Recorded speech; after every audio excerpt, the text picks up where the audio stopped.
বন্ধুরা, এসে আলেম যিনি কিনা কয়েকদিন আগে থেকে একজন বড় বক্তা থেকে চুল কালারিং করে টিকটকার হয়ে গেছে। চলুন আমরা এখন তার আগের একটা ওয়াজের ভিডিও দেখে আসি।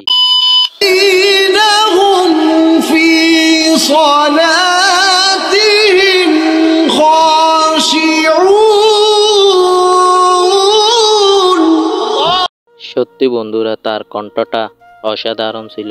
এখন আমরা দেখব তিনি টিকটকার হয়ে কি বলেন। জব নিলাম, ইমামতি করলাম, তখন ওয়াজ টওয়াজের জগতে আসলাম। তখন তো ব্যাপক আকারে প্রচার প্রসার এবং মানুষ আসতো, ওয়াজ শুনতো, ভক্তবিন্দু চতুর্দিক থেকে চড়ায়, তখন মানুষ অনেক সম্মান করতো।